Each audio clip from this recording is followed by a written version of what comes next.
You're listening to the Monocle Daily, first broadcast on the 3rd of June 2024 on Monocle Radio.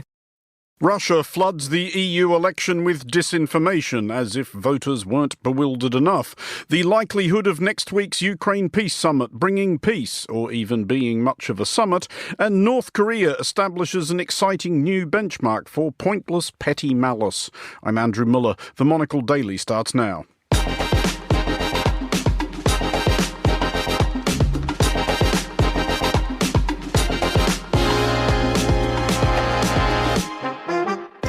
Hello and welcome to the Monocle Daily, coming to you from our studios here at Midori House in London. I'm Andrew Muller. My guests Nina dos Santos and Stephen Dalziel will discuss the day's big stories, and we'll meet one of the authors of an expansive new biography of the first president of Israel. Stay tuned, all that and more coming up right here on the Monocle Daily.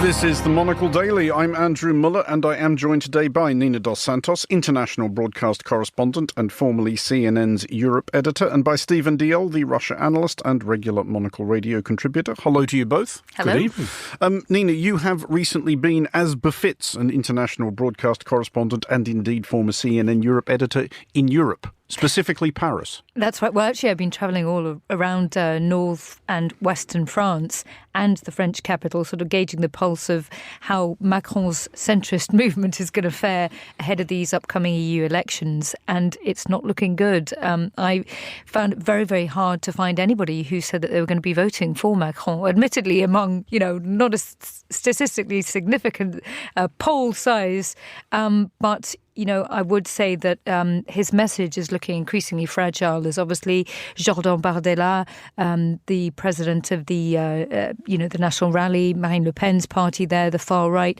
very much getting a lot of traction among young voters and the old alike. We will be coming back to the EU election later in the show, but just on that, Nina, what has, gone wrong for Macron? He is a two-term president of the United States and has a couple more years still to run. France. Yeah, sorry. I was thinking ahead to the next story is what I was doing there. I was foreshadowing.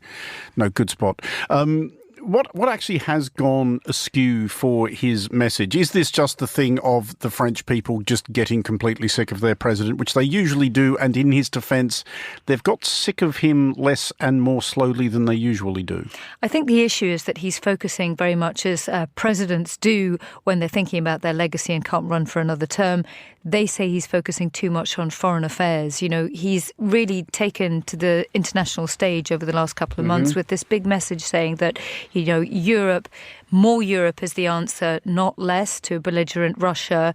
And it's a message that people in France say negates the fact that they're dealing with a cost of living crisis and that they want to see a French president who's focusing more on domestic issues. He doesn't appear to be talking to those domestic issues quite as much as people from the National Rally Party. That's where they're managing to gain traction because they're talking about jobs. They've got this big message about security and safety on the streets, the important conflation of that issue of international security and safety on your streets is an important one on the far right. And some people I spoke to said, well, look, that's a message that even if I don't want to vote for the far right, speaks more to what I think is my most pressing issue, rather than Macron taking to the front page of The Economist magazine or doing a 3-day state visit to Germany last week, talking more about these grandiose themes of more Europe, not less, that French people say doesn't make a difference to their daily lives. We will be also addressing later in the show one of those foreign issues with which Macron has concerned himself, i.e. the war in Ukraine. But Stephen, what have you bought for show and tell? Well, I was thinking earlier in the day, what would I say at this point? And I'm normally joined by one of these young, thrusting journalists who travel the world in search of good stories. I've been there, done that. And actually, what I enjoy doing at my time of life is being at home. And I've been doing a lot of writing this week. If I want to break from it, I go into the garden, deadhead a few roses coming on very nicely now. And it might sound awfully boring, but actually, when you get to my age, it's really good fun. What, cutting things off rose bushes? Yeah, it's very satisfying when you see that, it's time to chop those back. The Alstroemeria, very, very good to deal with, very, very therapeutic. Okay, well, I'm going to work on a metaphorical connection between that and at least one of the stories we have coming up later in the show. But first to the United States. Following last week's first ever criminal conviction of a former president, the country is treating us now to the first criminal trial of a child of a sitting president. Hunter Biden is in the dock in Delaware answering 3 federal charges, 2 of making false statements, 1 of illegal possession of a firearm, all of them relating to a period during which, by Hunter Biden's own admission, he was taking rather more crack cocaine than was good for him. He has pleaded not guilty to all charges. If convicted, he faces up to 25 years in prison. Well, joining me first of all is the Washington DC-based reporter Simon Marks. Simon, first of all, a question which I know will be baffling a lot of non-American listeners, and in fact probably quite a few American listeners. What was possibly wrong with this one American owning this one gun? Well, it's a very good question, and prosecutors say that what is wrong with the way in which Hunter Biden went about this is that when he purchased this revolver, he was required to fill out a form and answer a whole series of questions, a very, very preliminary sort of background check. And one of the questions that he was asked was whether he was addicted to any criminally controlled substances, and he denied being addicted to drugs on that form. Now, prosecutors say that was a lie. They say that he was deliberately trying to hide the fact that he was suffering from a cocaine addiction. His defense lawyers say, well, hang on a second. Hunter Biden at the time didn't actually know that he was addicted. He was in the throes of trying to get off cocaine. And also they are going to argue, once a jury is seated at this trial, that the form itself did not define the word addict or addiction, and that therefore it was left to Hunter Biden to determine whether he was indeed an addict or not. And they will argue that he made the reasonable decision, they claim, to suggest that he wasn't addicted. This is a gun that Hunter Biden only owned for 11 days because once his ex-wife found the revolver, she threw it out into a trash can from where it was eventually recovered, which has led to this criminal proceeding getting underway in Delaware today. You do have to kind of admire the people who tick yes on that form, mind you. Obviously, last week we had a genuinely colossal story of a former and perhaps future president of the United States being convicted of crime in a court of law. This is obviously not as impactful or important as stories go, but how much hay is the American media making with this? Well, I think the real question, Andrew, is going to be how much hay do the Republicans make of this? And certainly this story is being covered wall to wall by all the American news channels, not least because President Biden himself intervened a little bit earlier today. He issued a statement saying, "I am the president, but I am also a dad. Jill and I love our son, and we are so proud of the man he is today." He paid tribute to Hunter Biden's what he called resilience in the face of adversity. He said, "As the president, I don't and won't comment on pending federal cases, but as a dad, I have boundless love for my son, confidence in him, and respect for his strength." Now, Republican critics, of course, of President Biden say you can't distinguish when you're president of the United States between being president and a father, and that was an effort partly to influence the outcome of this trial. It was also notable today that among those Biden family members turning up in Delaware for the first day of jury selection was First Lady Jill Biden. She sat in the courtroom for at least 3 hours this morning, and it is her birthday today, something about which Hunter Biden joked when she arrived at the courthouse. He said that he had got her a special event for her birthday gift when she arrived in the courtroom. Simon, just finally, remind us a bit of the wider context of this, because Hunter Biden has, for various reasons, hasn't he, become something of a lightning rod for foil-hatted fulminators in right-wing American media? Yeah, and indeed for Republicans up on Capitol Hill, particularly the Donald Trump MAGA brigade in the House of Representatives. And they will be keeping a very, very close eye on this trial because they're going to want to try and understand whether there is a fresh opening in this trial or in the second trial that Hunter Biden will be facing in California on tax evasion later this year, for them to argue that there was something dodgy about Hunter Biden's cash, about his access to the amounts of money that he had in order to fuel his cocaine habit, and they will want to try and follow that money and continue their efforts, so far unfounded, to connect that money with President Joe Biden. So the stakes for Hunter Biden are obviously substantial here, but the stakes for Joe Biden in an election campaign in which Republicans are going to try and draw a connection between the president and his son are also pretty significant. So the White House has to be nervous as this trial gets underway and as they wait for that subsequent proceeding in California, because both have the potential in an election year to do some damage to the president's reputation. Simon Marks in Washington, D.C., thank you. Let's bring our panel in on this quickly. Nina, first of all, why is it that Hunter Biden does work as an issue for Republicans, or at least why do they think he does? Because there seem two obvious retorts. One is that if they bring this up, the Democrats can say, well, clearly the Department of Justice, as you were claiming last week, is not weaponized. The US justice system has not been weaponized, rather, against the president's political opponents. Look, his own kid is in the dock. And the other retort the Democrats have, even if Hunter Biden is convicted, they can say, well, yeah, you're right, he shouldn't be president of the United States. I don't think he wants to be president of the United Indeed, States. he does not. Rate, does he? But nonetheless, I mean, there's... I don't understand who is being convinced by this. Well, first of all, these are both historic situations. So obviously Donald Trump facing those, being convicted last week for those 34 charges makes him the first former president to be in that situation. And Hunter Biden is the first child of a sitting president who's in the situation he's in, where he's facing these criminal charges. So that in itself is significant.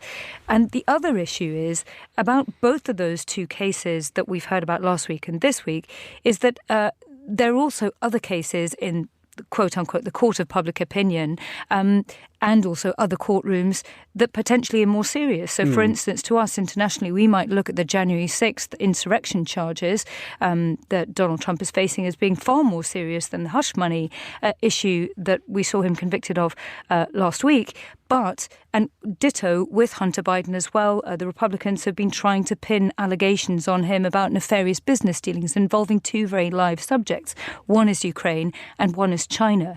Now, although none of that has any bearing on this particular case at the moment, it still keeps the argument alive, doesn't it? It still gives them an opportunity to continue to talk about those issues in parallel. And I think that's also where there's some danger as well here, just optically.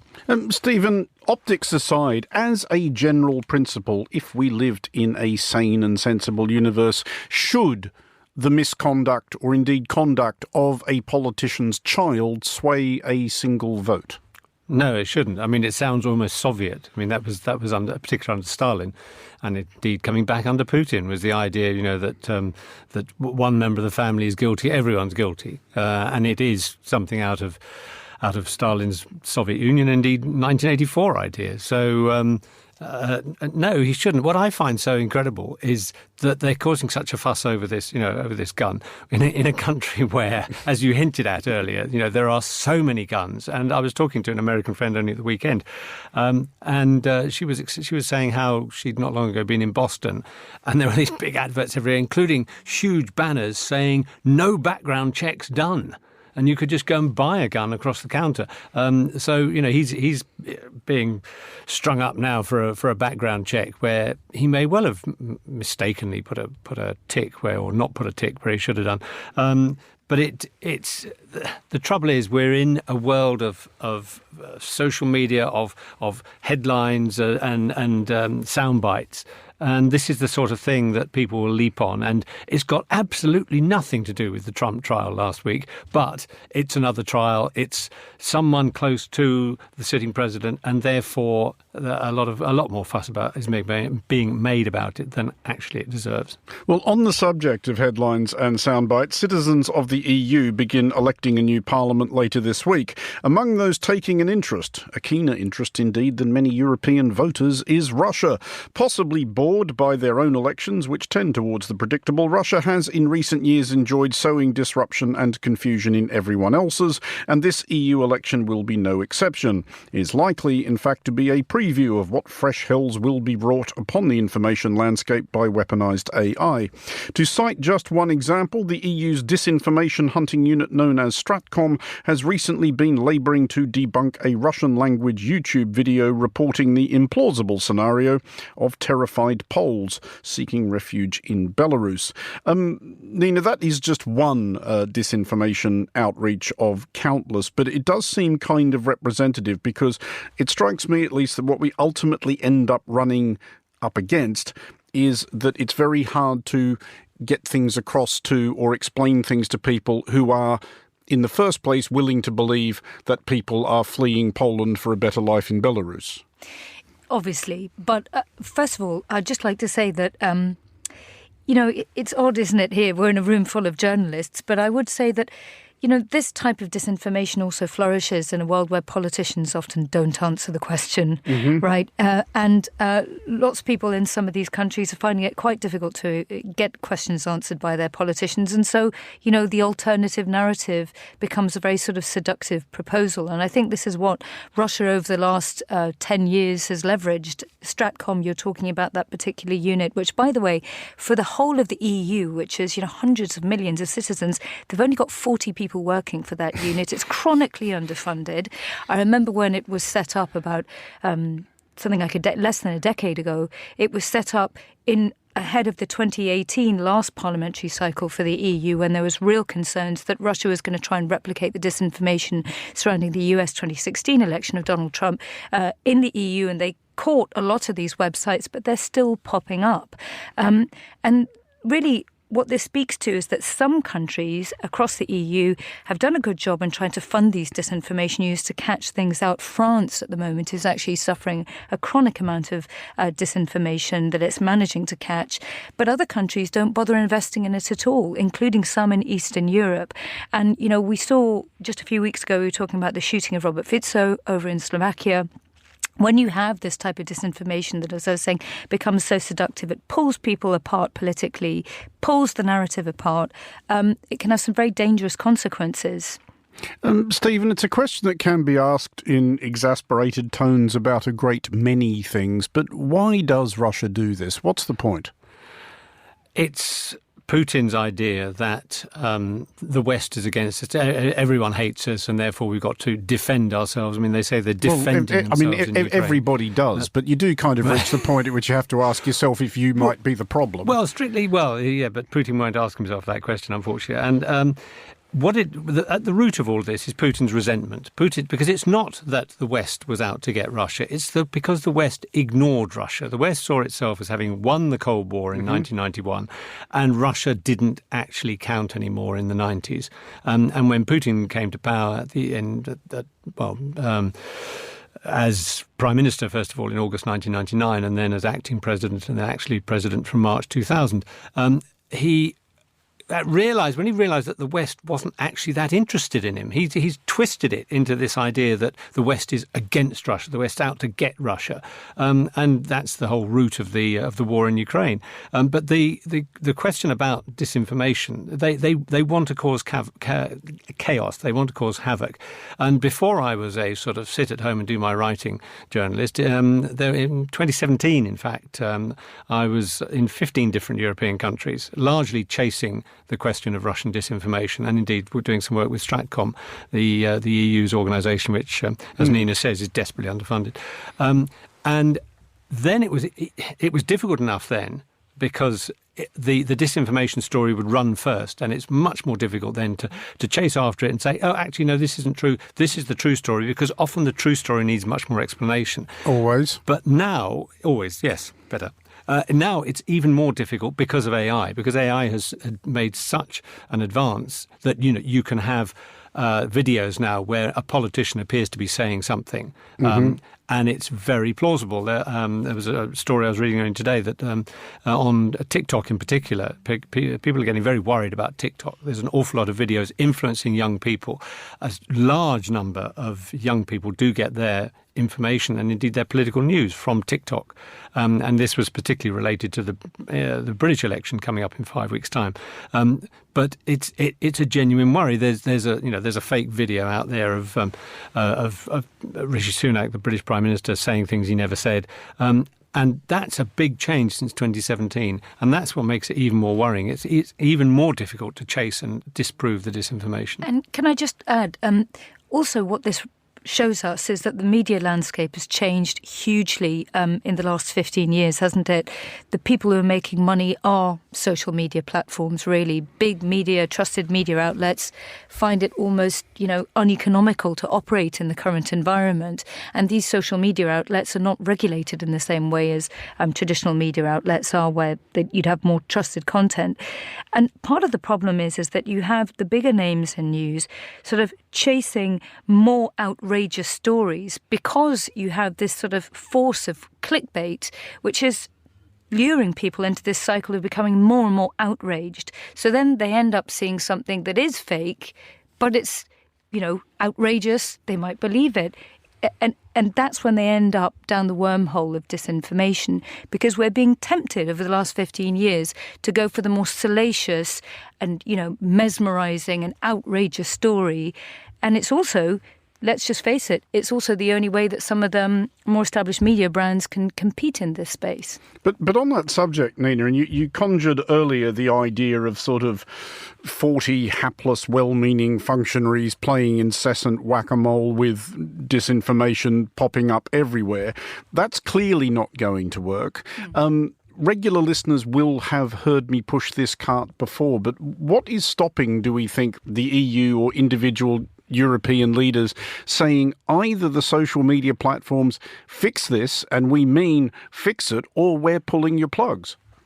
Well, we know that Brussels has taken umbrage with a lot of US tech companies. I mean, we've had endless amounts of sort of competition probes against the big US firms, albeit not on their social media platforms, but, US tech views Brussels as not the easiest place to do business and quite an onerous environment anyway.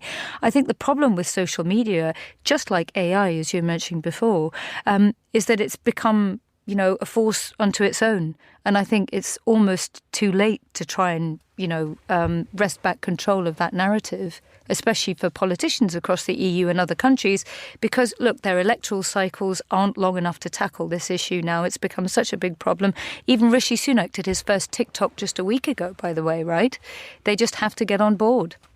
Well, let's move along somewhat, and from the weekend after next, the Bergenstock Hotel overlooking Lake Lucerne in central Switzerland will be able to add a Ukraine Peace Summit to its established list of diplomatic credentials, which include peace conferences pertaining to Sudan and Cyprus and a couple of Bilderberg Group wingdings. Also, Audrey Hepburn got married there and Sophia Loren lived there for a bit. At least 70 countries are reportedly sending representatives next weekend, though Ukraine's President Volodymyr Zelensky seems somewhat vexed by the no-shows of big names. His recent surprise appearance at the Shangri-La Dialogues in Singapore seemed a pretty transparent attempt to interest Asian invitees. Stephen, first of all, and full disclosure, I am hoping that more big names get invited because I'm going. Does this strike you as a useful endeavour at this point in Ukraine's conflict? I think anything that gets countries together who support Ukraine is a good idea at this point, because that 6-month delay for the US to send the $61 billion package of aid really has had a detrimental effect on the course of the war in Ukraine.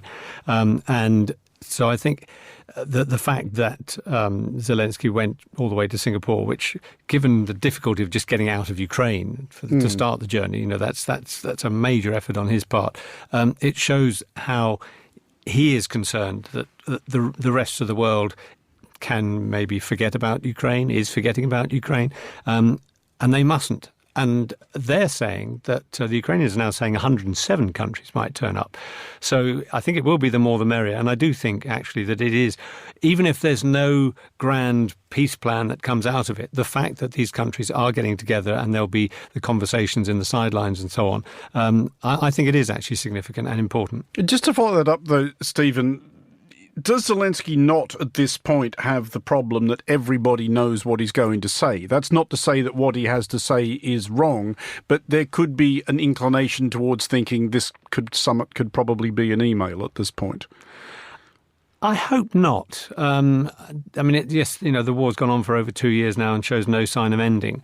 But the fact that, when Zelensky made his first visit to Washington, indeed when he made his first visit to London, having made a video call before that, I think it did have the politicians sitting up saying, oh, actually, this matters and this guy's important and his country's important. I think it is more. Maybe I'm more optimistic than many people, but I think that it is a good thing that it's happening, and it will be interesting to see the results, even though many of them may be, as I say, on the sidelines, and we won't hear about them immediately. But I think it's significant that they're getting together.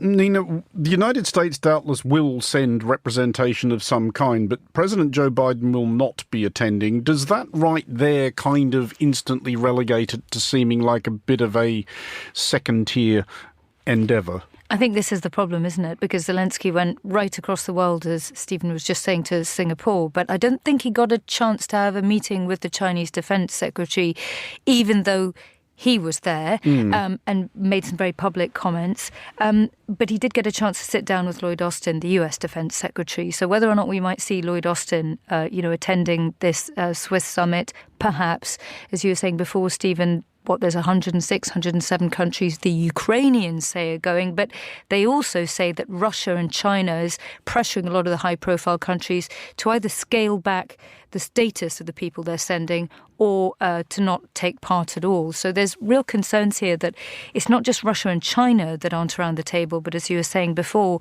they don't get the right backing from the United States at this point after there's just been such a delay with such deadly consequences. I think it's a great pity, actually, that Biden's not going, just to sound a little more cautious in my optimism, because the fact he's actually going to be in Europe next week anyway for a NATO meeting in Italy. And the D-Day celebrations. And the D-Day celebrations before that. Yeah, you'd think... It wouldn't have killed him. It wouldn't... Well, we hope not. Nina, President Macron, who you did allude to earlier, is, as of this broadcast, intending to go to this thing in Switzerland. Is there... And obviously you can see what the mileage is in this for him, especially perhaps if the President of the United States isn't going, because all of a sudden he's the guy who's... And French presidents are very good at filling a power vacuum, as diminutive as they often are. Absolutely. And this French president in particular, whatever other criticisms you may make of him, does not lack a sense of the grandeur of the office he occupies, I think it's fair to say. So if we can kind of link that fact to Stephen's attempts at optimism, the idea of Europe being at least gathered in one place with a sense of purpose as to what is happening, on its eastern fringe, rather, that's not nothing, right? It's not, but it's going to be coming at the same time as the European elections. And remember, after the European parliamentary elections, actually, no, it'll be coming just after the European parliamentary elections because it's on the 15th of June and the European parliamentary elections are about 6 days before. But you remember that there's going to be quite a bit of tussling about the top jobs in Brussels. And one of the big things that if Ursula von der Leyen manages to secure a second term as European Commission President, looks as though she probably will, but if she does, one of her big things is to try and talk about having some kind of common European defence framework and buying and making European weaponry. France is obviously the country that would benefit from that the most because they're one of the biggest defence manufacturers in the EU and also have their own nuclear deterrent. And Emmanuel Macron has, over the last 2 or 3 months, really embarked upon this international tour to try and position France right at the helm of that defence discussion for after those European parliamentary elections. So presumably he's going to mention that at this summit and take centre stage there. Well, now to North Korea's latest foray into winning friends and influencing people. Bemused South Koreans in a number of locations are still cleaning up after the weirdo hermit kingdom with which they share a border launched a barrage of hundreds of balloons carrying carrying bags bearing cargoes of crap, literally in a few especially obnoxious instances. North Korea's justification for this is that South Korea has for years sent balloons in the other direction, bearing not only leaflets extolling the virtues of life under warmonging capitalist revisionism, but also some of its produce, including US banknotes and chocolate bars. Stephen, I think the North Koreans are getting the better end of this exchange so far. Is it clear, we were talking a bit earlier about what the Russians see as the point of inventing fake news bulletins on YouTube. If you are North Korea, and one trembles to imagine the meeting at which this was proposed, seconded and signed off on, what's the point of this? Do they really think we look good doing this? I don't think they care about looking good. I think they just wanted to literally thumb their nose at South Korea. I mean, it is so childish. It's pathetic. I mean, it's not very childish, I suppose, if you're a recipient. You know, you look up and see this balloon dropping stuff on you. And also, the serious point is, if you're in South Korea, you can't be entirely certain what it is that North Korea is dropping on you. And there have been serious alerts issued to South Korean people saying, please, please, please report these things to the authorities. Don't try to clean it up yourself. It could be anything we don't know. Yeah, so there is, when it first starts, undoubtedly there's a worrying side to it. But it's just, it's all rather pathetic. But then I think North Korea is generally regarded, I certainly generally regarded North Korea as a rather pathetic country. But also the South Koreans are now talking about starting once again the broadcast of loud announcements and presumably music, K-pop indeed, across the border. On those famous huge loudspeakers. Yeah, which, again, for a war that's never really officially ended from 1953. This is, if one would only hope that perhaps that would be the extent of the war that Russia's waging on Ukraine, but sadly it's not. But in all seriousness, I mean, it is just all rather pathetic. And once the South Koreans realised that it was just, as you say, in some cases, crap and rubbish, then it just looks silly. I mean, I have to say, Nina, if South Korea were to restart the loudspeakers and begin broadcasting actual K-pop at North Korea, that's when my sympathies shift entirely to North Korea. I mean, that is cruel and unusual punishment. There must be something in the Geneva Conventions about it. We did want to pivot this question more widely to asking you both, and I will ask you first, Nina, about, do you have any particular favourite examples of just absolutely pitiful pettiness in relations between nations? For example, I do want to see it live one day. I've only ever watched it on YouTube. I want to go and see that thing at the border between India and Pakistan where the border guards goose step angrily at each other. That just looks amazing. Oh, I'd love to see that too, actually. Well, in terms of diplomatic, Winston Churchill was always quite good at sort of deliberate diplomatic faux pas, wasn't he, when he was accused of being drunk by somebody. He famously said, "Oh yes, but when I sober up, you'll still be ugly," to this person. Very undiplomatic and quite misogynistic, I'd say, probably in today's day and age. I do like French farmers tipping loads of manure down the street. Never I've got to gets say, old. it never gets old. And they never need to find a new trick, do they? It always gets the headlines, that one. I suppose, the message of the story is audio floats to the top, right? Stephen, are you a particular fan of any particular... Perhaps we can narrow this down even further. When you have been out in the garden, and here is where I bring it all back, deadheading your roses, have you ever been tempted yourself to just scoop up a handful of snails and fling it over the fence into your neighbour's yard? Fortunately, we have very good neighbours, but I do actually have a genuine example of nastiness, which I thought was really horrible and pathetic. And that goes back to the 1980s, when I spent quite a bit of time, or made a number of visits to Berlin, and was able to go east and west. And also, I had a helicopter tour of what they called the wall and wire, because, of course, the wall down the middle and the wire, in most places, there was a big wire fence that separated West Berlin from East Germany.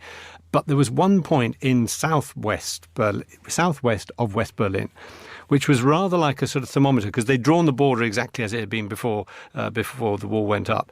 And so there was a path, not even a road, down to a little cul-de-sac where there were about 8 houses, if I remember rightly. And so what the East Germans had done at that point, they built a 4-metre high wall. So that these people who should have been looking out on fields, which, okay, they were in East Germany, but if there'd been a wire fence, they could have seen through it for a bit of a view. They built this wall. I mean, that was, again, I thought rather pathetic and just vindictive to do something like that. The path, they couldn't even get, there was a wall also on either side of the path. You couldn't even get a vehicle down it. And so that was another example of state-to-state vindictiveness and being rather pathetic. But just finally, I have thought of probably the most, I mean, although it was so petty, I could not help but be charmed by it. The one I have actually seen for real. This was the first time I went to Baghdad, which was shortly towards the end, as it turned out, of Saddam Hussein's rule. But the Al Rashid Hotel in Baghdad, where many people stayed when they were visiting from overseas, famously after Gulf War I, had inlaid a mosaic of President George H.W. Bush's face on the sort of the path on the way to the door, so everybody coming or going from the hotel would literally have to walk over his face. I've got a photo somewhere of myself standing on top of that with the weird little guy from the Iraqi Mukhabarat who'd been deputised to follow me around for a few days. Well, and given the importance of shoes, because you remember that when they then took down the statues of Saddam and bashing them with shoes or throwing the shoes at them was, of course, the greatest insult. So that was indeed an insult. Although I do remember the coverage of that incident when the shoe was thrown at his son and all that sort of like agog coverage saying, of course, in the Middle East, throwing shoes at somebody is a symbol of disrespect. I was just trying to think, like, where is it not? Anyway, Nina dos Santos and Stephen Dalziel, thank you both for joining us. Finally, on tonight's show, when people attempt to summon an idealised personification of the State of Israel, a common rhetorical device in recent months for obvious reasons, they tend to alight on its first Prime Minister, David Ben-Gurion. In so doing, they tend to overlook Israel's first president. Chaim Weizmann was a Russian-born biochemist and, much more importantly, a formidable networker who played a key role in corralling international opinion behind the idea of a Jewish state, especially in the United Kingdom in the period around the Balfour Declaration of 1917 and in the United States after World War II. Weizmann is the subject of a new study as epic as his own life story, Chaim Weizmann, a biography by Yehuda Reinhartz and Moti Golani. I spoke to Yehuda earlier. I began by asking whether it does feel like Weizmann gets somewhat overlooked when the story of Israel's foundation is told. Absolutely. In fact, one of the motivations for writing this book, although I didn't know it at the beginning, I must admit, but as I went along with the story here, which has sort of developed over many years, it's clear to me that between Theodor Herzl, who established the Zionist Congress, and Ben-Gurion, you almost never hear of Chaim Weizmann. He just doesn't exist in most of Zionist history. And there's a good reason for it, because he was an individualist. He did not have a party to honor him and to celebrate him after his departure. During the height of his role as the president of the Zionist organization and the Jewish agency, he did not treat Ben-Gurion well. He did not think much of Ben-Gurion. In fact, the only thing they had in common is that both Ben-Gurion and Weizmann really admired Weizmann. So Ben-Gurion, in a sense, I'm simplifying, paid him back. So you don't see, for example, Weizmann either as one of the signers of the Declaration of Independence of the State of Israel, because he was out of the country. But if you look closely at the original independence scroll, you see there's a space left there for Weizmann. But Ben-Gurion would not let him sign. But anyhow, he was a person who really just operated on his own. He had a small circle of people around him who were his friends. And by the way, if any of them did not really toe the line, he just moved him out. And the reason he could do it is because he was not dependent on anyone. He was a wealthy man after World War I. He did not get a salary from anyone. He didn't owe anything to anyone. And so he was free to do as he pleased. Did you get a sense, though, that his background as a scientist influenced his politics? The reason I'm asking that in particular is that in Israel's case, probably inevitably, it has a tendency to be led by men with a background in the military. Was he a different kind of national leader because he was a scientist, not a soldier? I don't really think so. He was a scientist. He was a good scientist. I don't know if he was a great scientist. He was a good scientist. He did the kind of science that was practical, was not very popular at the time. Now, of course, this is what's important, but or seems to be important. And I don't think so. And by the way, he stopped really doing any kind of science, any serious science after World War One. He was really all in politics. And what is difficult to understand is you can understand perhaps his role in England. And by the way, if you look at the British papers of the early 1920s already, the big stories about Weizmann as, quote, controlling the British politicians who are ineffectual, blah, blah, blah, and with a picture of Weizmann and so on. But you can't understand why is it that any personality, any king, any head of state in Europe would meet him just for the asking. Why would Mussolini meet with him 4 times? Why would he be a welcome guest at the Vatican, in Germany, in Holland, et cetera, et cetera? So it's really one of the last instances of in history that I know of individual who does not have an army, does not have any real power, who is able to create a major change in the Middle East. Inevitably and finally, it's probably impossible to write or publish anything about Israel at the moment without people addressing it through the prism of what is going on now. When you think back to his term as Israel's first president, and this is obviously immediately after independence in 1948, and he dies in office in 1952, but at that early stage, was he advancing any kind of vision for Israel's future coexistence with its neighbours? You know what? It's a perfect question for our times. The Arabs owe, the Palestinian Arabs generally owe Weizmann more than they owe any of the leaders in the 1920s, 30s, and 40s. And I'm going to illustrate this for you. Already in 1918, one of his first moves, he was not yet the president of the World Zionist Organization. He took it upon himself to go and meet the Emir Faisal, the son of the Sharif of Mecca, and propose to him that the land be divided between Jews and Arabs, and that Jews and Arabs could live together peacefully. Faisal was very pleased. They actually signed an agreement, which was then canceled by Faisal in a year later because of pressure from Arabs. But think about it. Weizmann, from the beginning, took it upon himself to meet with Palestinian and other Arabs, by the way, in Syria, in Egypt, in Lebanon, to talk about how Jews and Palestinians could live in peace. Now, that didn't go very far because the Arabs were suspicious.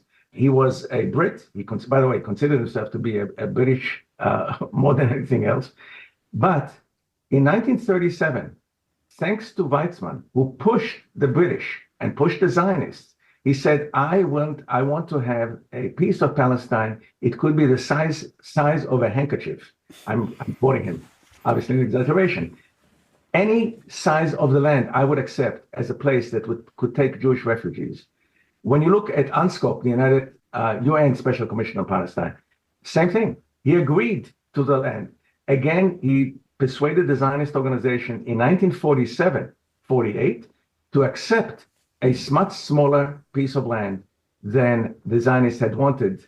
In 42, they came up with a declaration. They wanted the whole land of Palestine. He told them, this is never going to happen. Forget about it. So no other leader, British, Arab, anyone, came up with this kind of a solution for the land.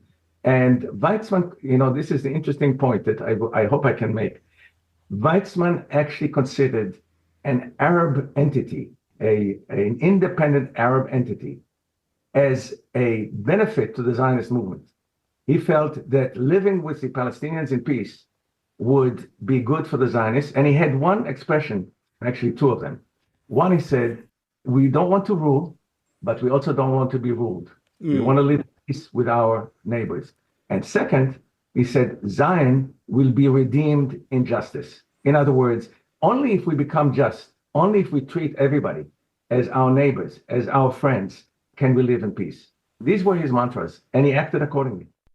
That was Yehuda Reinhardt's co-author of Chaim Weizmann, A Biography, available now. And that is all for this edition of the Monocle Daily. Thanks to our panellists today, Nina Dos Santos and Stephen Dalziel. Also thanks to Simon Marks at the top of the show. Today's show was produced by Chris Chermak and researched by Gunnar Gronlid. Our sound engineer was Lily Austin. I'm Andrew Muller here in London. The Daily returns at the same time tomorrow. Thanks for listening.